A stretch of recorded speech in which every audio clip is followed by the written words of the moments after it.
జై గురుదేవ దత్త. ఈరోజు మనం ఈ వీడియోలో తుకారాం గురించి తెలుసుకుందాం. తుకారాం అంటే ఎవరంటారా?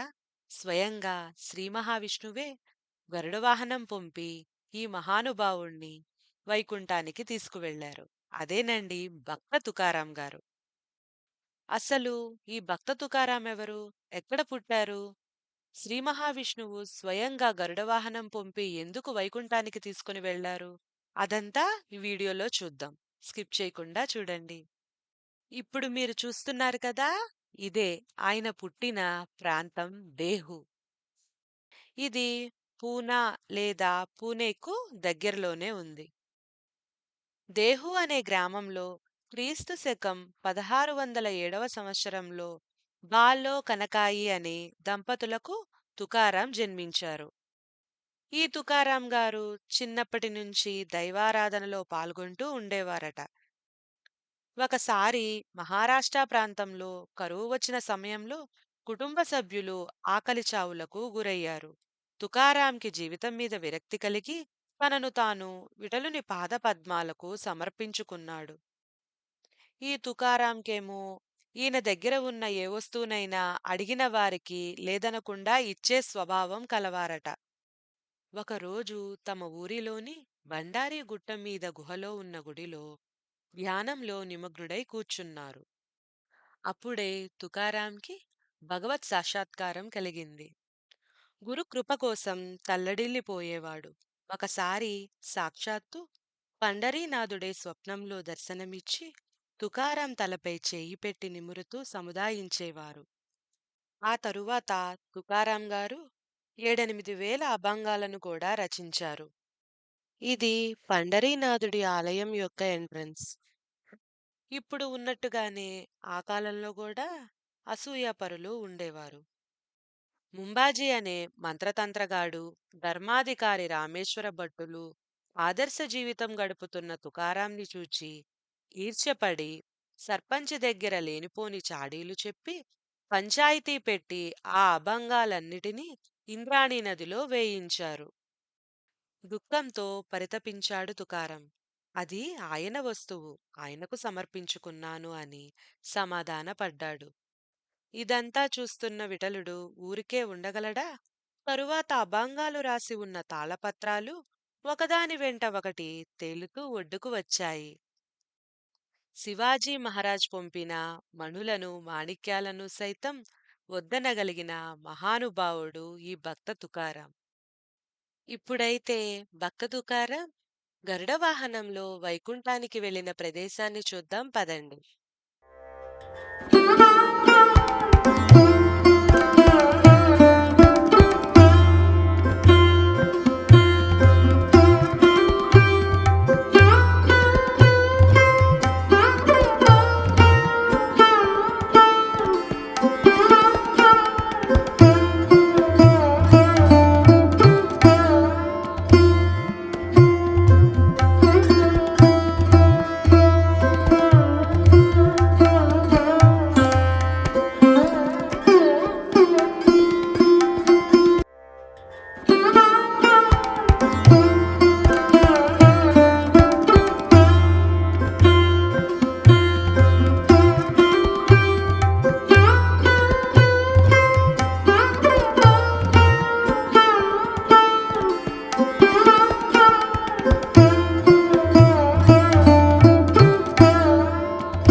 ఇక్కడ మనకు అర్థమయ్యే రీతిలో తుకారాం యొక్క జీవితం మొత్తాన్ని బొమ్మల రూపంలో వేసి పక్కనే చక్కగా రాసి చూపించారు.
1244 ఏట ఇంద్రాణీ నదికి సమీపంలో గల ఈ ప్రదేశం నుండే భజన చేస్తూ చేస్తూ గరుడ వాహనంపై వైకుంఠానికి వెళ్లారు.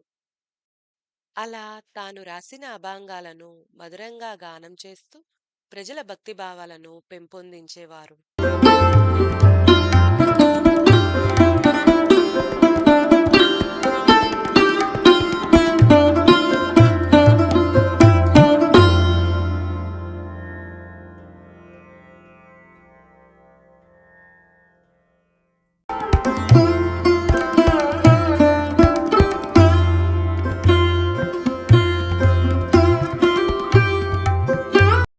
ఈ ఛానల్ నుంచి మరిన్ని పురాతనమైన ఆలయాలు మరియు వాటి చరిత్ర గురించి తెలుసుకోవాలనుకుంటే ఈ ఛానల్ని సబ్స్క్రైబ్ చేసుకోండి. లైక్ చేయండి, కామెంట్ చేయండి. Thank you.